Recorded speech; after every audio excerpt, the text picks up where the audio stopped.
Good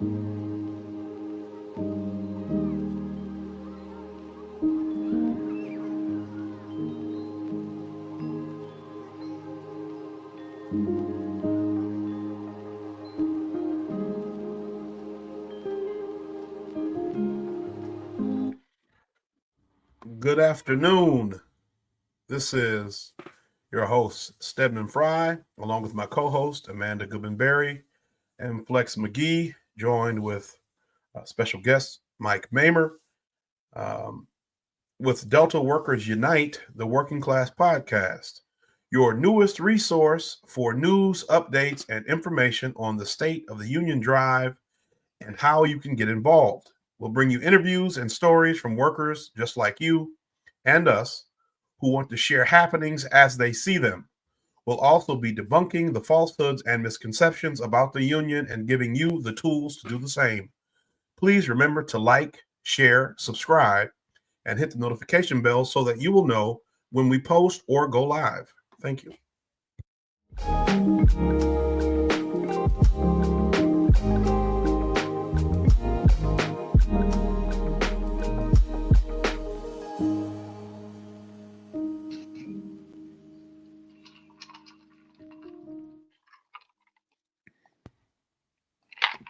And hello. Hello.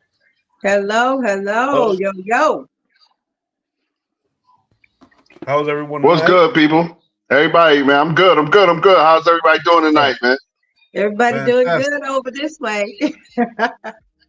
Good down here. So we'll go with the introductions.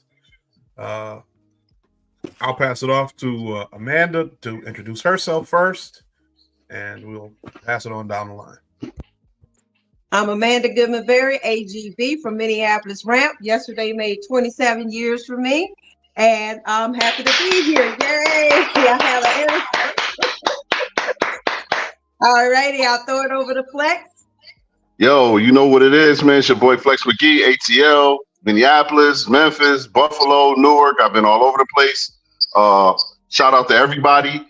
24 years, Ramp, Northwest Delta, and I'm always, man, just happy to be here, and I want to pass it off to our special guest today, my man Mike. Mike, what's good, man? Introduce yourself. Tell the people who you are. Yeah, tell the people who you are, Mike. Rap for Mike, everybody. I'm Mike Mamer from Phoenix. Been with the company Northwestern Delta for 30 years. Is this just my introduction, or you want me to go for a little bit? Go for a little bit. It's yours, Mike. Go for a little bit. Okay. It's you. All right. I started in Minneapolis in 95, was there for about 5 years, went up to Anchorage for 7 years, worked in the freighters all under Northwest, went to Indianapolis for about 18 months, back to Minneapolis Ramp, then to Minneapolis Cargo, back to Minneapolis Ramp. And then I have been in Phoenix since 2011 on the Ramp. I also had a short stint in Billings, Montana in the early 2000s. I was not happy to go Delta, just because I've always been union based, always wanted the union. When this first thing happened for us, I was very distraught that we lost our pension. I didn't like the fact that we weren't working towards anything. Fast forward about 15 years, the pension is on my back burner now. It's definitely a huge concern of mine. I don't think any of us should be working for nothing, basically, for our future. But it's just the work rules, 40-hour lines. We have about 100 people in Phoenix, and I don't know, other than talking to you guys, how that's comparable to Minneapolis, where I used to work, and everything else. But it's just a sinking ship, and it's, for us, extremely easy to get people to sign cards. We're actually starting this week to do a 100% re-sign, and we will probably get 85 to 90% of the people in Phoenix to re-sign. And the issues are 40-hour lines, health benefits, pensions a little bit, but just the work rules. Somebody went out got hit on his way to work and was out for 5 months and basically was forced to come back to work in fear of losing his vacation and holidays. And he was a completely not not a union person, and now he's coming around. And unfortunately, for some of those people, it takes that long to something like that, unfortunate to happen, to realize it. But we need structure, we need rules, we need help, we need people, we need a lot of things. So I'm doing what I can. I wish I could do more and be in more places, but for us down here, it's very easy to get cards signed just because of our setup of being in one break room. But we have a good communication with all of our employees, so things are going very, very well for us as far as signing cards. But we're just hoping that everybody throughout the system is gonna get on board and get this done, basically. Thank you, Mike. Thank you. I'm Stedman Fry, 18 years, Detroit, worked in Atlanta, worked in DC, back in Detroit. And kind of want to dive into what Mike just talked about. Really appreciate you coming, Mike. So I want to say that first of all, we know it can be difficult for people to put themselves out there like this. There's, some pressure. We talked about that a little bit last episode, where you feel like you can't really express what's happening in your actual experiences. So we really want to say we appreciate that. And we also want to, a round of applause for the card signing. But you have a unique experience working around so many different stations, pre-merger Northwest, now Delta. Can you kind of give us a bit of what you see as the biggest differences? You talked about the pension, and you talked about some of the work rules, but can you explain to us, because with this episode, we want to try to convey to the viewers why we need a union, right? So for the people who are on the fence, let's say, we want to, without having them, have to get into a life-altering accident on the way to work, to why is a union a better option for you? And kind of, can you expand on the differences for you? You've been here for quite a while, and with your unique experiences. Yeah, and you have to, a little bit of an apology. We've all been without a union for 15 years now. I've been with this company, or two companies, for almost 30 years, and I say it all the time. Unfortunately, I've been longer Delta than I have been with Northwest, and that's no disrespect to Delta or Delta people or even the culture, but since COVID, it has definitely changed. However, I just feel in our position, as me as a luggage handler, as an ALA, as now an ALA champion, which doesn't really mean a lot, but there are movements that I felt were a lot easier and a lot more gradual with a union. I felt like I was able to move around the system, around my company, have more choices where I was going to be able to go, where I wanted to work, and also get involved with the union to see,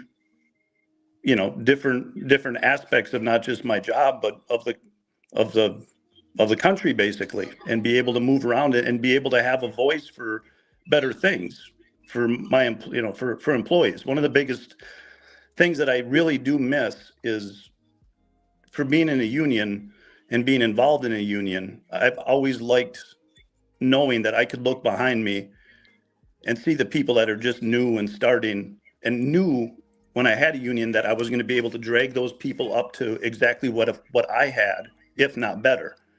And now I look behind me and it scares me, and it literally saddens me, because there's people that are there for just starting, and I don't know if they're going to be able to afford a house, or if they're going to be able to afford health insurance. And now we have this thing that was sent to us last year, that you have to work 1,000 hours a year in order to get health insurance. We're not even benefited employees anymore. We are conditionally benefited employees if the company allows you to work 1,000 hours. That is a huge deal. It's just mind-boggling that I got sick of paying the premiums at Delta. I asked my wife to look at her health insurance, and it was $1,800 a month. So those are the options that you have. I mean, if you're looking at it, if people want to look at a union just financially, well, there you have it. There's a difference of $1,500 a month right there from health insurance, not including anything else. But Work rules. I mean, there's when there was a union, it was black and it was white. It was either a yes or a no. There was no gray ground. If there was gray ground, it was taken care of. Either it was decided either which way. And now it's all gray. It's just do as I say, and we'll deal with it later. Well, but it's unsafe, or we're not supposed to do this. Yeah. Well, just do it. And it's just not a healthy work environment. I feel like we're pitting each other against ourselves. There's people that see things and will, instead of dealing with each other as coworkers or humans or as basically coworkers, they will get a third person involved, management, and now this management has to act. And normally when management gets involved and has to act, it doesn't end good for one of the two parties. And that's what the union is. It's a mediator, basically. It's a retainer. It's a free retainer. And there's just, I mean, compounded, it's just so much in everything of every aspect of our job, everything that we do, how we come together as one trying to work towards a common goal. And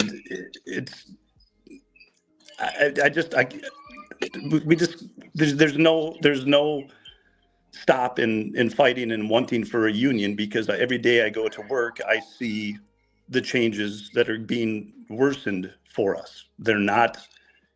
They've always said, just be patient with us. Be patient with us. We're going to, work through this. There's no more working through it. We used to have 6-month bids. Now we have 4-month bids. 40-hour lines are going away.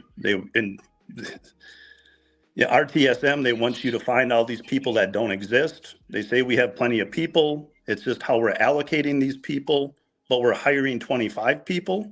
So do we have enough people? Do we not have enough people? And it's just a revolving door of people, and it's not good for us. And I just will continue to do whatever I can to get what I want, not for me. It's not a selfish me. It has nothing to do with me. It has to do with all of us. I want to pull those people that are new up to everything that I have and more. Yes, man. Good job, Mike. Question, if I can, Fry. Yeah. So, Mike, the one thing I would like to ask, first of all, thank you for joining us again, brother. Like, you don't even understand the excitement I get out of having people stand up. And I'm telling you, man, having people stand up and saying, hey, man, this is why I'm fighting for a union. Like this, I feel it's a privilege to be on this pod with you today. But a question I would have for you, for people who don't understand, because I work in Atlanta now. I'm in a hub. You said you have 30 years with the company. I would like you to explain what the bid lines look like in Phoenix for a 30-year employee, so that people across the system can understand what's going on in lines. Because sometimes in Atlanta, you feel like, oh, I might have to go to the ramp, or I might have to go to a bad area, but I can still hold a full-time line. And then there are people in Atlanta who say, man, I got this much time, I should have been able to hold what I want. So I want people to understand what 30 years in Phoenix can get you, if you would. Yep. No, I made a move a couple of years ago to become an ALA for many different reasons. And right now I am holding a Friday-Saturday, a 40-hour Friday-Saturday, but that's only because they have me doing this ALA champion things where they appoint my days off. If I didn't have that, I would probably have a Thursday-Friday. Now that is an ALA. There's 30 ALAs. I have 30 years. I think I'm number 8 on the ALA list. So I'm lucky I'm able to make mornings. I would not be able to get my days off. However, if I was an agent in Phoenix with 30 years, I would be lucky to hold a 40-hour line with middle of the days off. Monday, Tuesday, Wednesday, Thursday. Explain. Yeah, I just want you to make sure that you explain what that means. A 30-year employee in Phoenix, because Phoenix is a high seniority station. What is a 30-year employee, regular employee, holding with in Phoenix with your type of time? Because people don't always understand how these bid lines are affecting people. And when we tell them these stories, they don't necessarily always believe it, because I work in Atlanta. So if somebody from Phoenix, a regular agent that's not an ALA, what's the best? Are they holding any part of the weekends on days or nights? On mornings, I believe that there is somebody that has a Thursday, Friday with 29 years. If those people were to go to mid shift, they could hold a Sunday, Monday. There is somebody on mid shift that has 6 months more than me, so 30 years, that has Saturday, Sunday on a mid shift. Does not want to be on a mid shift, but has to for Who the wants days to work mid shift? Nobody wants to work every turn that's coming into the station. Nobody wants to work that. That's the worst shift you can have. Well, So, here's who wants another that? aspect to that. So we have a 4 a.m. start and a 5 a.m. start, and I think of those two, again, only 40-hour lines. There are, I believe, probably 4 weekends and partials. And again, Phoenix is a very senior station, so 30 years sounds like a lot. Down here, it's not a lot. So you're getting, if you want a 40-hour line on the morning shift, you're not touching a partial at all. Right. And that's something that we want to make sure people understand. Like people, whatever city you are in, and we have this in most of our smaller stations. Some people, we have 40-hour line issues everywhere in the system. But in our smaller stations, we want people to understand what's actually going on across the system. It's not just you that's affected. It's all of us that are affected from us not organizing, unionizing, and making sure that we can lock in a contract lines that are 40-hour lines and that have at least decent days off. I'm sitting here with a guy with 30 years in Phoenix is telling me the only reason he has a Friday, Saturday line as an ALA, which is even worse because it's less of them, is because he's a champion. Like these are concerns for people. It's not just in Atlanta. It's not just Minneapolis, Detroit, San Diego. I don't think we got nobody in San Diego. That was a bad one. LAX. It's not just you. It's all of us. And we just want to make sure people, get your stories out, man. Come on the pod. Tell about your city. Explain what's going on. Sign a card. Get involved, man. Thank you, Mike. Thank you, man. I didn't mean to cut you off, but I just wanted to make sure. I see you, Mandolin. I just wanted to make sure that people understand we're here to actually connect our culture. That's what this whole podcast is about, is connecting people from across the country so you know that you're not alone in feeling how you're feeling. But go ahead, Amanda. I saw you had your hand up.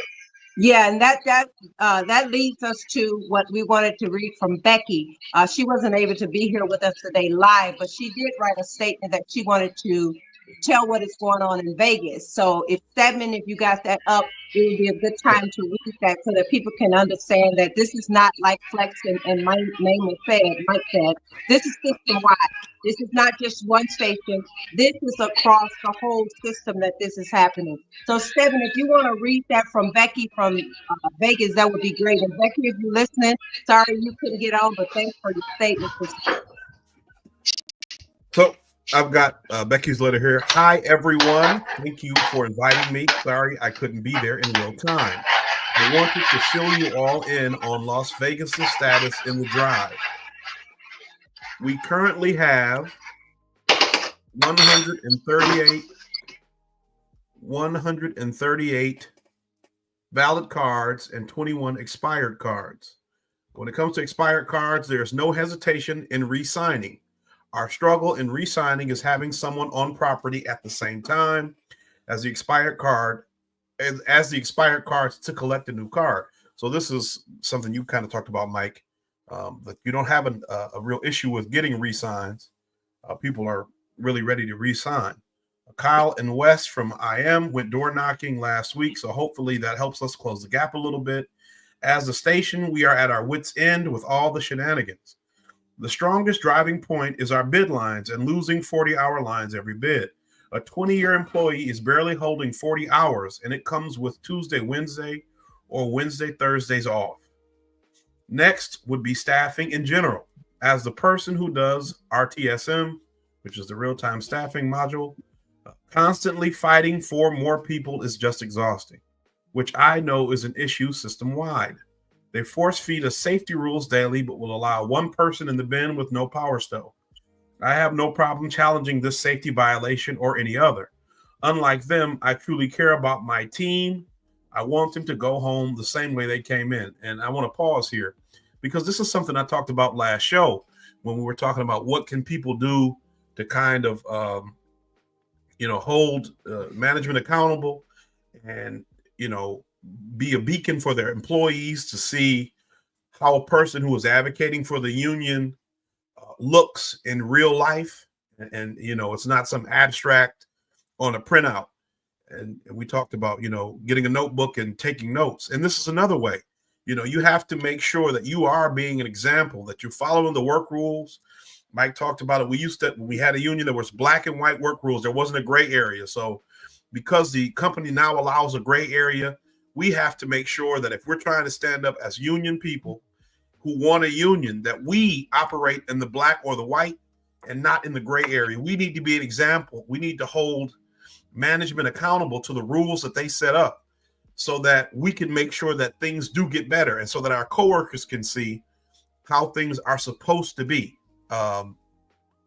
We also struggle with work rules and accountability. Employee A and B will both have the same struggle, but will not be held to the same standards. A form of favoritism, if you will. Lunchtime is violated daily. Our early morning shift has lunch an hour and a half into their shift and will not receive another 30 minutes the rest of their shift. Another thing I have no problem pointing out, when I hold unauthorized OT. Now that everyone knows we're number 4 in the industry, pay is another motivation for signing, along with the benefits that come along with that industry-leading pay.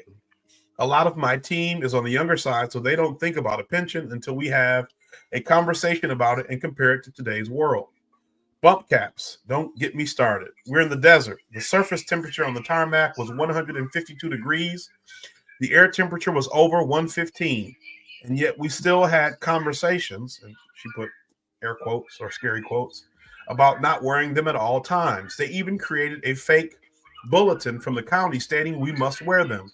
We're the only airline required to wear them. Who are you trying to kid? I don't think our leadership realizes that they're digging their own grave with all their deception.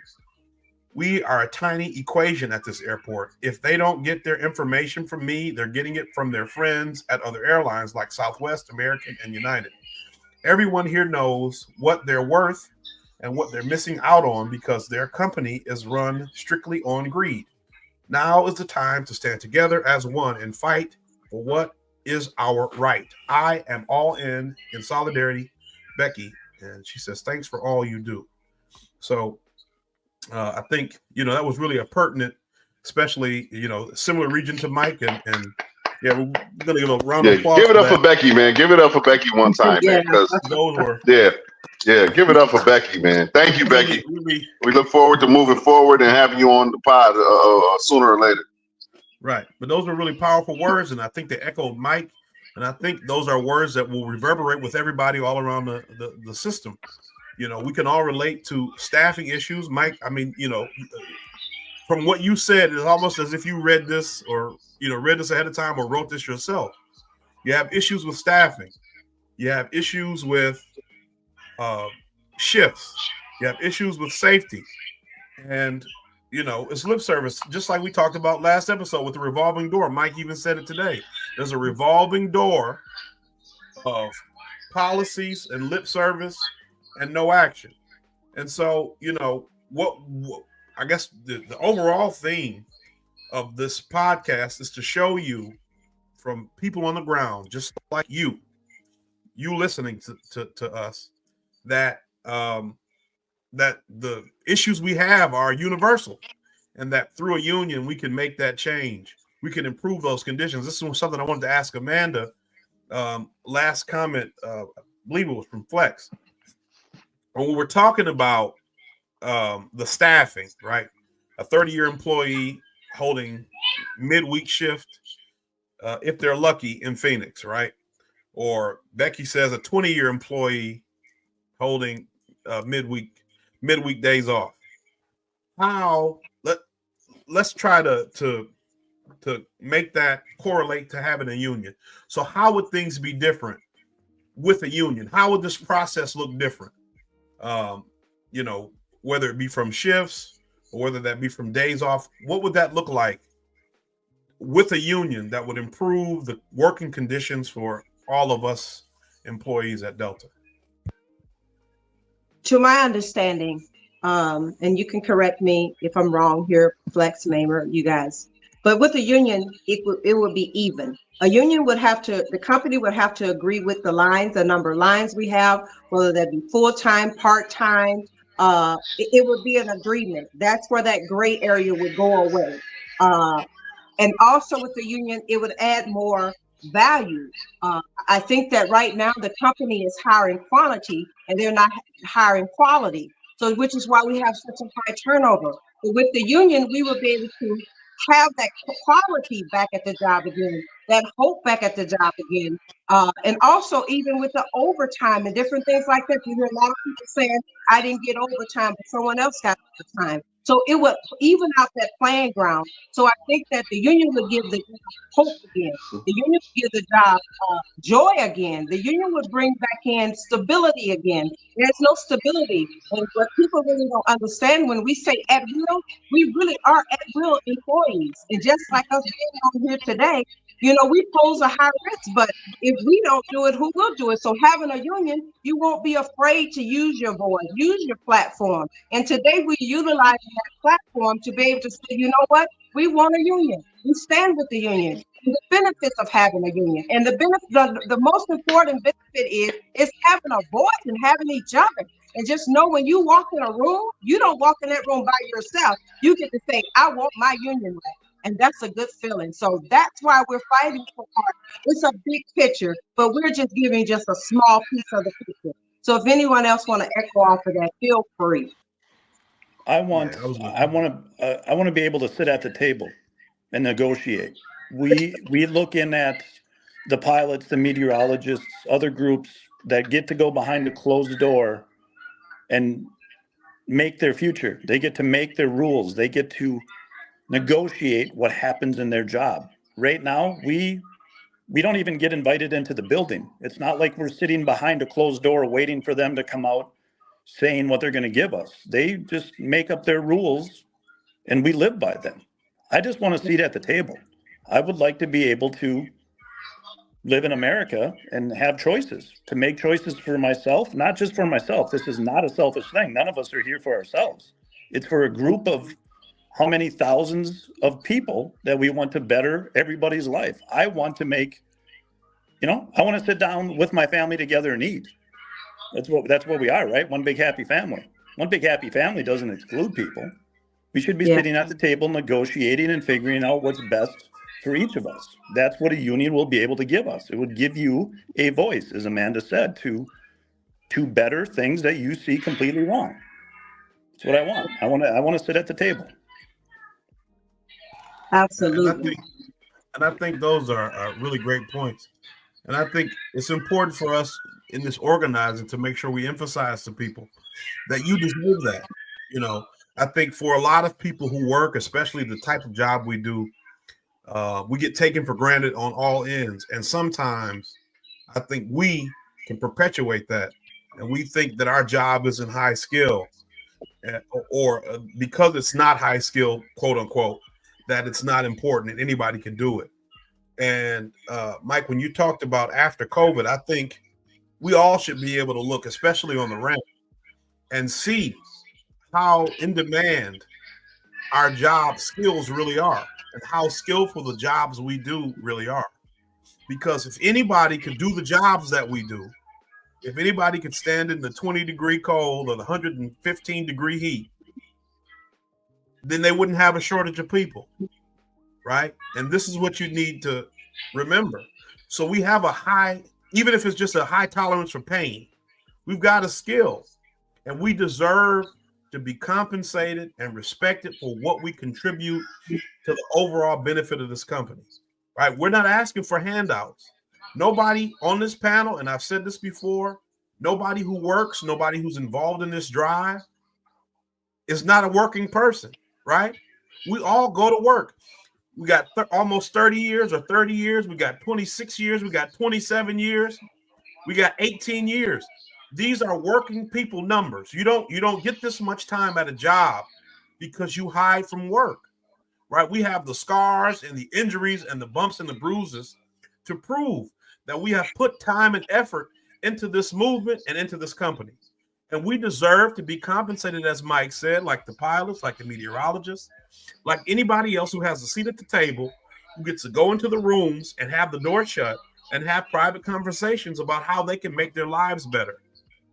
We don't want the crumbs. You know, we don't want to have to wait outside, hat in hand, for whatever you want to give us when you feel like it. Right? We deserve to be on the ground floor making the decisions that impact our lives and the future of this company because we've earned it. We are as important to this operation as the pilots. We are as important to this operation as anybody, maybe even more important than the CEO, right?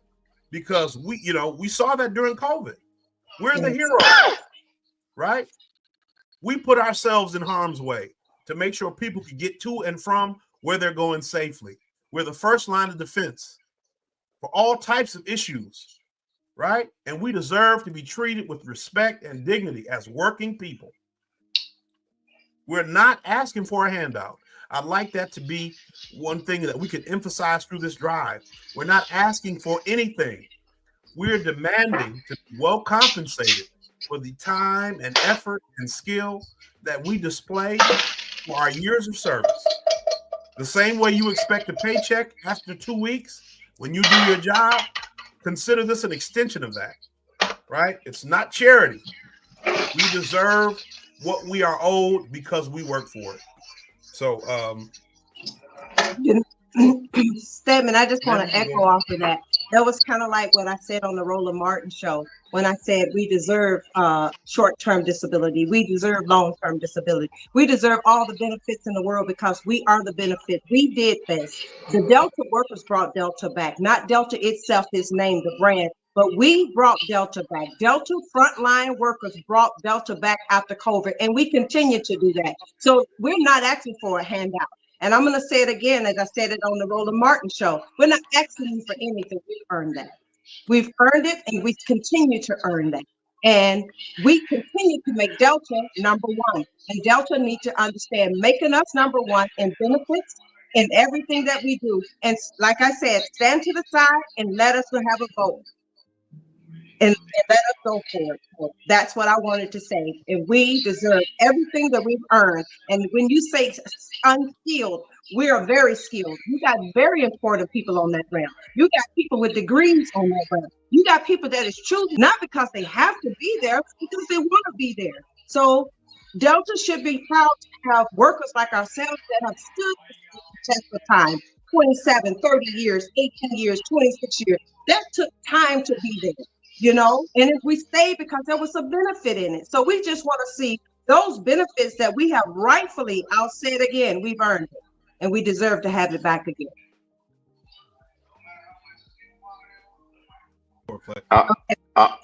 I just want to jump in real quick, man. And I just want to say I'm proud to be a part of this panel today. From my little brother Fry being able to put everything, you articulated that so well, bro. And to see you growing and be a part of this. I'm proud of that. To my big sister, Amanda, for you to be able to bring the whole thing home for us and explain, we earned all of this. We are just as invested in Delta Airlines as the public or as the CEOs or as the people who we are Delta Airlines. And that is why we come here just trying to make sure that we are fairly compensated. And Mike, even though I haven't met you yet, brother, I feel right at home with you.